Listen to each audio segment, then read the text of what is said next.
Hi everybody, this is Dino Chris from Prehistoric Facts, and this is a Q&A episode, so let's actually get started, shall we? So Luke Zilla, you got a few questions for me, and so your first one, can Koolasuchus survive in the Amazon rainforest? So Koolasuchus is this large amphibian that was found mostly in Australia, and it's an amphibian that can get pretty close, it can get over 10 feet long, pretty close to 20 feet to be exact, so it's between 10 to 20 feet long. And so, could it survive in the Amazon rainforest? I'm probably going to say no, because when you look at Koolasuchus, because it's a giant amphibian could survive in the Amazon rainforest. But the one thing that one thing that's going up that is against Koolasuchus are the predators. There's so many predators in the Amazon rainforest. Like, first and foremost, you got jaguars there. Jaguars would be able to take down the Koolasuchus, and even the caiman, the black caiman, would be able to take it down, and even anacondas. Anacondas would definitely be predators that would probably try to take out Koolasuchus. But even though that head is going to be a problem for the anaconda, but I would probably say that anacondas would definitely kill Koolasuchus, but it's mainly going to be black caiman and the jaguar that will more likely be the ones that would probably take out Koolasuchus. So I'd probably say it probably won't survive for a very small amount of time, but I probably would say that it probably won't survive. Your next one, what is your opinion on cryptids, mythical creatures, and do you think some might be real? For example, Bigfoot. Well, I used to be very interested in the cryptozoology type of field. I used to watch Monster Quest all the time on History Channel. But the thing is that I kind of got away from it because some of the eyewitness accounts tend to usually be not as valid as what you would think. Or even though they could be valid, but it's just that sometimes it could be a mistaken identity. That sort of thing, because we all mistaken things sometimes, because you talk about that one episode of Monster Quest where it talks about these giant serpents that are in North America, say, like a gigantic sea serpent or like a gigantic eel, and sometimes when you actually look at a log, a large log, say a log that's say 7 feet, and you put it out 10 feet away from you, or otherwise 10 to 15 feet away from you, it looks larger than what it actually does when you actually have it away from you. But when it gets closer to you, it's not as large as what you think it is. And so sometimes it's just mistaken identity. Sometimes it could be where some people are under the influence, that sort of thing. I'm not judging people by any means, but I kind of got away from that. So the ideas of that, say Sasquatch, Bigfoot being around, I question the validity of those some of the footprints, because sometimes when you look at a footprint from say a bear, say a black bear, grizzly bear, brown bear, when the claws are kind of weathered away, it almost looks like a giant human footprint or a primate footprint, but it's not. It really is a weathered away type of footprint. But I probably would say that I want more evidence, because that's what I would say. I want more evidence. But the Monster Quest episodes I do like are certain animals that don't belong in the type of environment that they're in. So say invasive species, or otherwise animals animals that we all know and have been documented could be larger than what they actually are. And so yeah, those are actually the ones I enjoy the most because there's some scientific validity to them. But with say the Wolf Man or Lizard Man, or even Bigfoot, Loch Ness Monster, that sort of thing, I kind of have doubts with those. And so I probably would say what I can say is that I have doubts, but also I kind of got away from it. But I want more evidence to see if there's any validity to some of these sightings. Some sightings can be valid, but then of course there's some that are not so valid. But also our brain can trick us sometimes too. But yeah, I'm not big into cryptids that much. And your last one, what dinosaur do you think the Kaiju Titanosaurus is based on? Titanosaurus is the Godzilla franchise. Yes, I have seen that movie, that Godzilla movie that showcases this Titanosaurus Kaiju. When I looked at the pictures of Titanosaurus in the Godzilla franchise, what it looks like, it almost looks like a Spinosaur. It kind of almost looks like say, Spinosaurus or Suchomimus, or maybe Ichthyovenator. But I don't think Ichthyovenator was actually described as a species back then in the 1960s or 70s. So I probably would say that it's a bit more like, say, Spinosaurus. And so, yeah, I'd probably say it looks a little bit more like Spinosaurus. That's the dinosaur that I think it's very well compared to. All right, Nicholas, your question. Are the teeth and jaws of an Acrocanthosaurus strong enough to bite through the skin of armored dinosaurs like a Tyrannosaur could? Because I have seen a documentary, Could Dinosaur Cold, that I would say documentary that dinosaur cold case on YouTube, where they built a mechanical jaws of an Acrocanthosaurus to see how strong they are, and if they are interested, and if you are interested in knowing about it. Well, with Acrocanthosaurus, it is a type of Carcharodontosaurid. And Carcharodontosaurids they got these like very kind of somewhat long and thin skulls. Long, thin skulls, so kind of almost like V-shaped. And they got blade-like teeth, and those teeth are designed to strip flesh from bones. Now, when I look at the teeth of Acrocanthosaurus, they're very similar to other Carcharodontosaurids and allosaurs, and so very thin blade-like teeth, knife-like teeth, serrations both front and back, but they're not thick like Tyrannosaur teeth. So I would say that could Acrocanthosaurus pierce the skin of an armored dinosaur like, say, Sauropelta, because Sauropelta was around during that time. When Acrocanthosaurus lived, I probably would say maybe, but it would only have to be like on the underbelly or the legs. Those are the only areas that I think Acrocanthosaurus can do it. Because look, Carcharodontosaurid skulls are not designed to have high stress type of impacts, and so their jaws are not well muscled like Tyrannosaurs are. Tyrannosaurs have very, very strong jaw muscles and very powerful neck muscles too.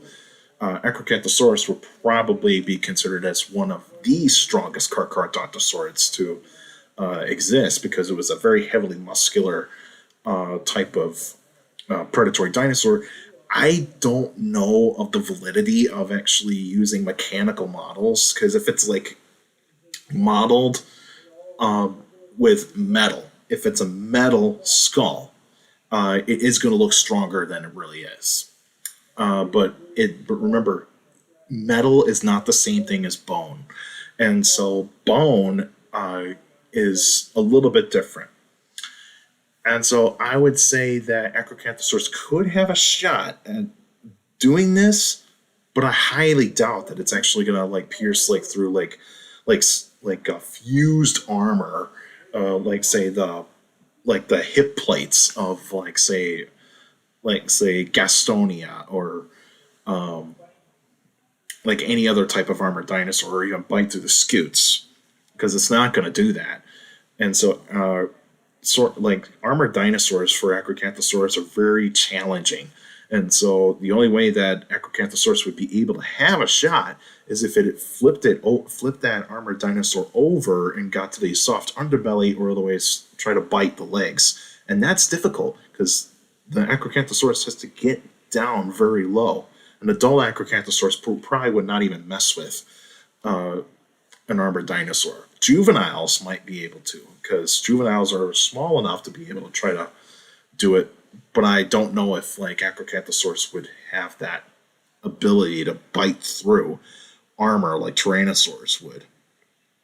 So yeah, I don't think Acrocanthosaurus would be able to do that, and I kind of will question the validity of this documentary in terms of like how were they able to do this, and why is it that they're using metal and not using a computer generated model? Like I get it, computer generated models cannot have, probably would not have the best like say statistics sometimes, but the computers have mathematics to them. Because I would say that the metal like skulls and jaws of like certain types of prehistoric creatures, like they kind of overblow it sometimes, and I think that's like overdo it with that kind of production. And so like there's some scientific validity to that, but it's really minute data, very minute data. So I question that a little bit more. But thanks for that question, Nicholas. All right, Alex. Do you think that the larger dromaeosaurs, like Utah raptor, Dakota raptor, Achillobator, hunted in smaller groups and lived more of a solitary lifestyle compared to the smaller dromaeosaurs like Velociraptor, Deinonychus, and Dromaeosaurus? This is a good question. So the larger raptor species, raptors or dromaeosaurs, like Utah raptor, Dakota raptor, and Achillobator, those types of raptors, I do believe they lived in smaller groups, because with their size, you don't need a large pack. You really don't. I would say when like the young ones are old enough to fend for themselves. So like when they get like half the size of the adults, then I think they can go off on their own and try to hunt on their own.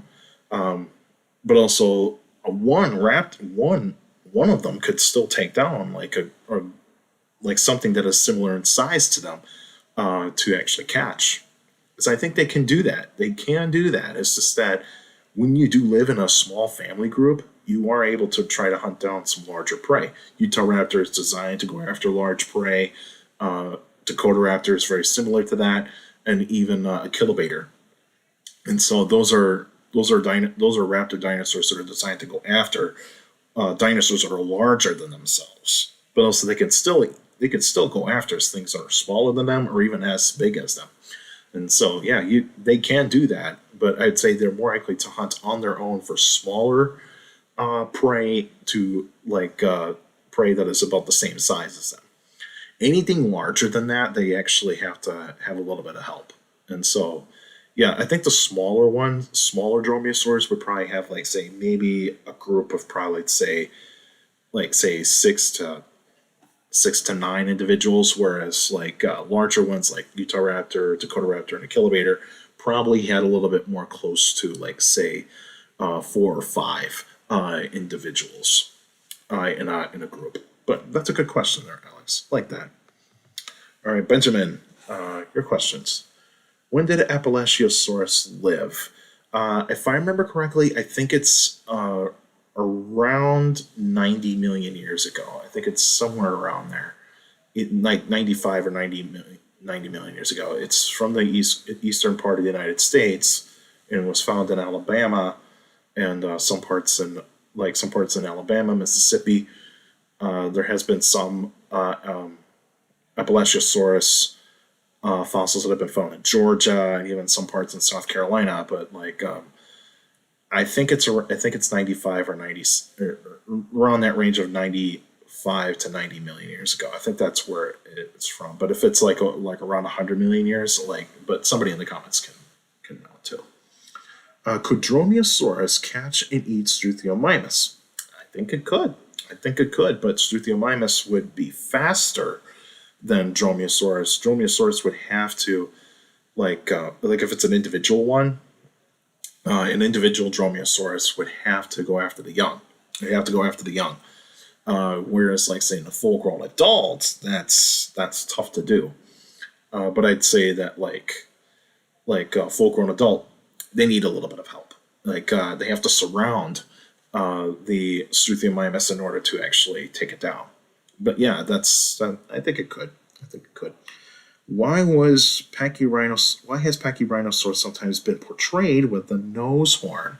Well, this has been a debate that's been going on for a while about what is this mass on the nose of Pachyrhinosaurus, and a lot of paleontologists call it a boss because it resembles the boss of rhinos. But what's different about this is that this is a very large mass. And there's some paleontologists believe that it might have been like a keratin type of horn on its nose that is very similar to, Styracosaurus, but Styracosaurus's horn is bone with keratin. But I don't think Pachyrhinosaurus had a nose horn, because the only horns it had was right on its forehead before the frill, and of course there's spikes on its frill as well. But I probably would say it's more of a lumpy mass, because how the evidence looks right now is that it's more of a lumpy mass, and it uses it to ram animals, like predators. It would ram predators who would have pushing and shoving matches during mating season for the males. And so yeah, I'd probably say it does not have a nose horn. I would say it's more of a debate of why is it there's some paleontologists that think, yeah, there is an actual horn there, but it's just made of keratin, similar to our fingernails and hair. And there's majority of the paleontologists that say, no, it's just a lumpy mass. But most of the evidence points to it's just being a lumpy mass. But good question though, Benjamin. Who would win, Sauronortholestes or Velociraptor? So these are animals that are very similar in size. So these are raptorial dinosaurs that are very similar in size. So they could get to 6 feet long and around 2 feet tall. And so I'm gonna say this is very evenly matched. I'd say it's very evenly matched. I think Sauronortholestes has a little bit more powerful jaw structure than, say, Velociraptor, but yeah, I'd probably say this is evenly matched. But yeah, not too bad of a question. Not too bad questions there, Benjamin. That's all the questions I got for you today. And so next week will be a special episode to let you guys know what kind of prehistoric animal we're going to talk about, so stay tuned for that. But you can still send me questions about dinosaurs and other prehistoric life by emailing me at dinochrist71@gmail.com. As well, my Facebook page, Prehistoric Facts with Dino Chris. Like the page, you should post your questions in the comment section. Please put them in the comment section. Don't put them on Messenger. Messenger's a private conversation, so on the Facebook page, please post your questions in the comment section on any Facebook post. Please feel free, please do that. And also for you YouTubers out there, like the video, subscribe to the channel according to my analytics. A lot of you guys are checking out my channel and not subscribed yet. So please feel free to hit that like button, because that's how the YouTube algorithm works now, is that the more likes the video gets, the more likely the video gets spread out to people that are interested in dinosaurs, prehistoric life, paleontology, and geology in general. And also share the videos, share the channel to anybody that is interested in dinosaurs and other prehistoric life. Feel free to do so. So hit that like button, subscribe, hit that notification bell, so that way you can have weekly notifications of every video that comes out. So that's why I do weekly videos. And also for YouTubers out there, feel free to leave your questions in the comment section, because I do read them all. Your questions to mean a lot. All of you that send me questions via email, Facebook, and YouTube, you guys are awesome. You give me some great questions for these Q&A episodes like this one. So keep up the great work. You guys are doing a great job. And also make sure you keep your questions short to the point. You also follow me on Instagram at down.darkchris.pf. I post pretty cool stuff on there. You also follow me on Threads, same thing, at down.darkchris.pf. I post pretty cool stuff on there as well. Also, take care of the people around you. And also for your younger people out there, to make sure your parents, your teachers, and your guardians. It's the best motivation you can have for good education. It's very important to have good education. With a good education, get a good job in the future. All right, that's it for now. And I'll see you guys next time.